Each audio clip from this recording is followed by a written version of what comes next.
And welcome to today's English lesson. So make sure you've got your books open. We're going to read through, first of all, chapter 9, and then you've got some work that I've set for you after that.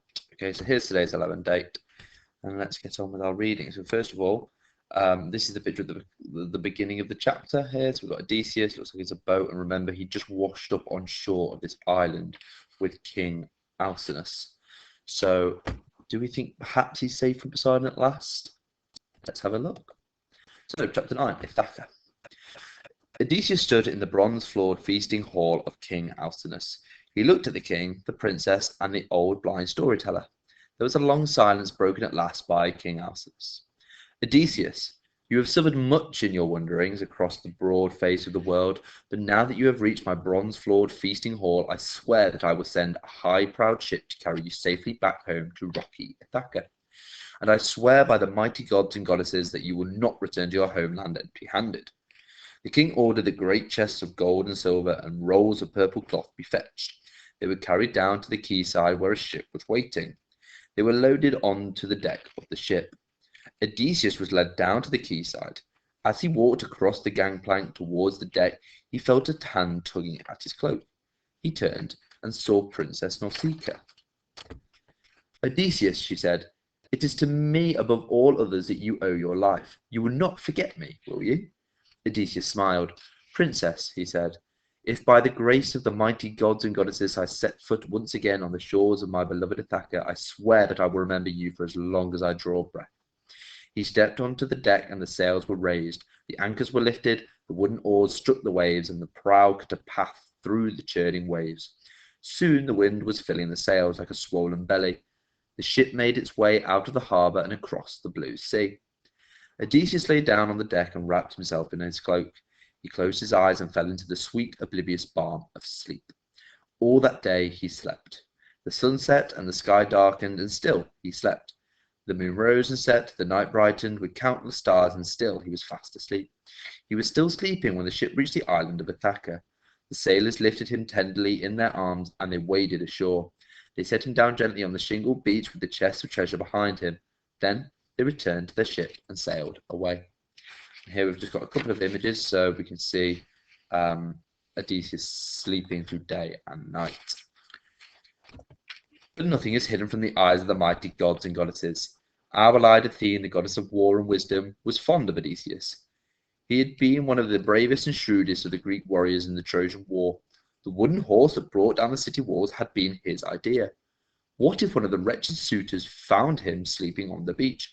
His throat would be slit before he could even open his eyes. Surely he deserved better than that. With a gesture of her hand, the goddess covered the island with a white, swirling mist. Then she strapped on her sandals of burnished gold, seized her spear, and flashed down out of the sky until she was standing just a short distance from where Odysseus was lying. The sun rose and shone through the white mist. The opaque light woke Odysseus. He sat up and rubbed his eyes. He looked about him. All he could see was mist. Where am I? What is this place? Where has my bitter destiny driven me to now? Then he saw not far away there was the dim outline of a figure. Taking it for a shepherd or a fisherman, he said, Stranger, tell me, where am I? What is this place? Athene answered him with the voice of a man. You must be a fool or a dolt if you don't know this place. This place is the famous from Troy to the ocean streams, from the rising to the setting of the sun. This is the island of Ithaca. Odysseus peered into the mist, and Athene walked towards him, her grey eyes shining with light. She laughed. Noble Odysseus, you are home at last. She reached down and lifted the mist as though she was lifting a curtain. Suddenly, Odysseus saw Mount Neriton. He saw the beetling rocks, the hills, the terraced fields, the cliffs, and the beaches of his native land, his own homeland. He threw himself down onto the ground and kissed the nourishing earth. Athene shook his shoulder. Odysseus, she said, there is no time to be wasted. First of all, we must hide these great chests of treasure. She helped him lift the chests and carry them to a cave. She caused a huge stone to roll in front of the cave entrance. Odysseus, she said, listen, the situation is this. You are home, but alone, unknown, under a strange sail, and there is danger waiting where there should be a welcome. Athene told Odysseus about the suitors who had invaded his feasting hall. She told him about Penelope's long, lonely wait in the weaving and unravelling of her loom. She told him how Telemachus had made a great journey to Sparta to visit red-haired Menelaus and beautiful Helen in search of his new father. And she told him that the suitors were planning to murder Telemachus on his return. When she had finished speaking, Odysseus drew his dagger from his belt. Goddess, if you would fight alongside me now as you fought alongside us Greeks when we brought down Troy's shining diadem of towers, I swear the floors of my hall would soon run red with blood. But Athene lifted her shining fingers and touched his lips. Shh, Odysseus, I thought you were becoming wise. This is no time for acts of daring folly. Odysseus shuddered at the sudden surge of bloodlust and 1,000 blood-soaked memories that it carried in its wake. He pushed the dagger back to its scabbard. Athene smiled fondly. Odysseus, you must go on as an old man now.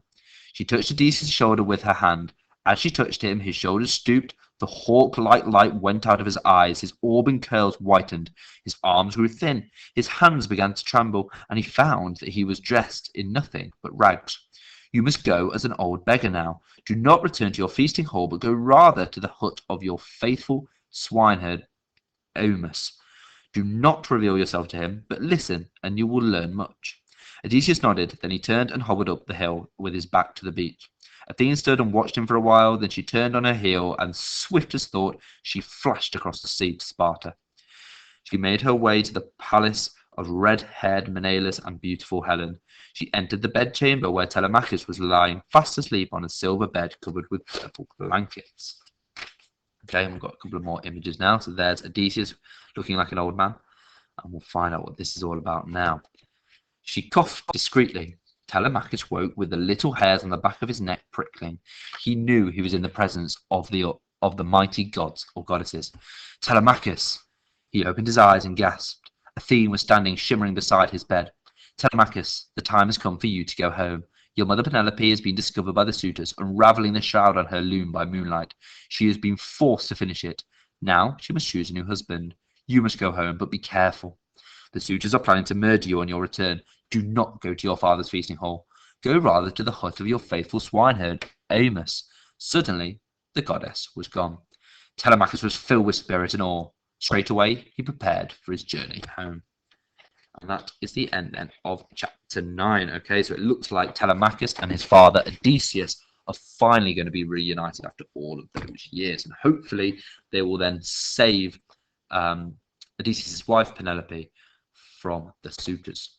So we're going to start off today's lesson then with a did you know fact. So, did you know that this book is actually based upon an epic poem called Odyssey, written by Homer, that ancient Greek poet that we spoke about in our topic lesson last week? However, this poem was actually never written down. So the poem was actually only passed on purely by people retelling the poem to other people, so just telling their friends and over again and explaining the story behind it. It was never actually written down. So do you think that you could retell the whole story of Odysseus just from what you can remember from reading it over these last few lessons? Now, I know that might be a little bit tricky as you obviously don't have the book with you, and you know, we've been reading this for quite a while now, so it's quite hard to remember it. I certainly struggled a little bit at first. But what I want you to do, I want you to try and retell the story, whether you want to do this to a friend or family member, and focus on the main important events of the story. And what you're going to actually do is you're going to write this then down in your Google document for me. So what I've done on the next few pages is I have included all the images from throughout the book.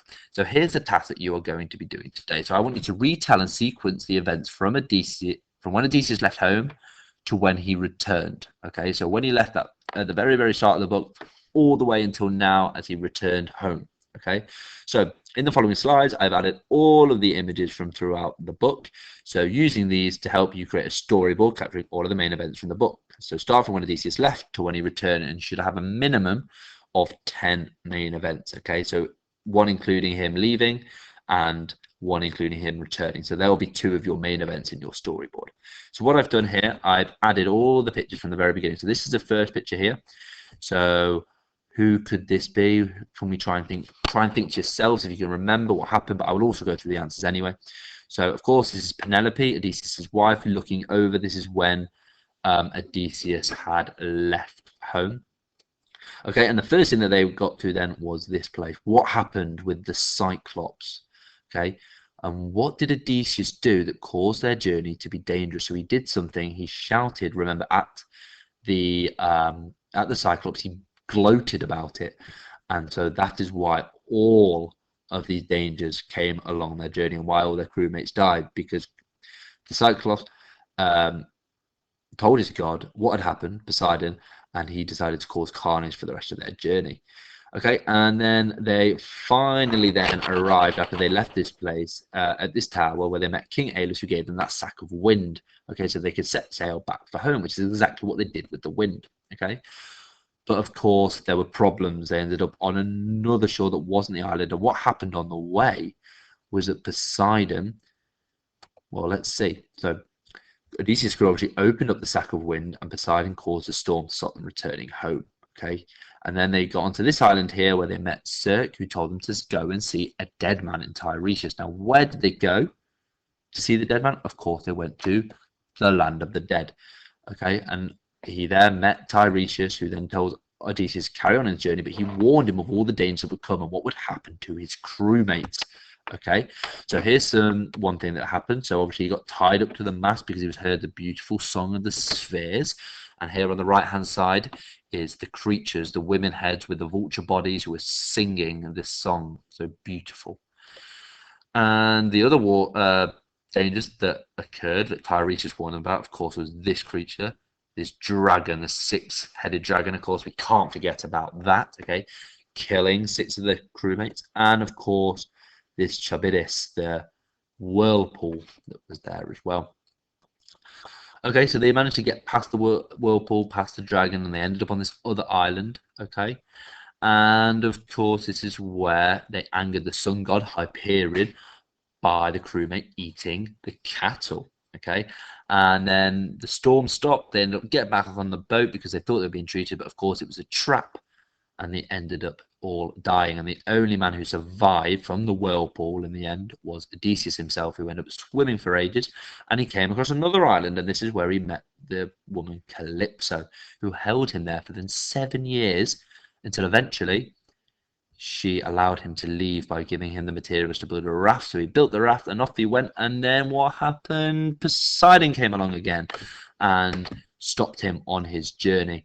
And then, as we know now, he then carried on swimming and swimming until he got to the that new island where he met King Aeolus, like we just read now. So he met King Aeolus, and he eventually managed to return home from there. Okay, so they're all the events in the book. So what I want you to do is create the storyboard. It's already been set up on the Google document for you. Use these pictures to remind you, and what I've just said to help remind you of what's happened throughout the book. So just pick some main events. I do at least 10. There's 12 on there. You can always do more than 12 if you want to as well. The main events that happen in the story. So you draw your picture or add a photo, maybe from the internet or something, or take them from here. Add them into your photos, and then write a little bit below in your storyboard about what's happening in each picture. So make sure you include all the main events from when Odysseus left home to when he returned home, and all the adventures he went on in between. Okay, thank you very much then, Year 5. Hopefully that all makes sense, and I'll see you later on for our live lesson. Okay, enjoy the rest of your day.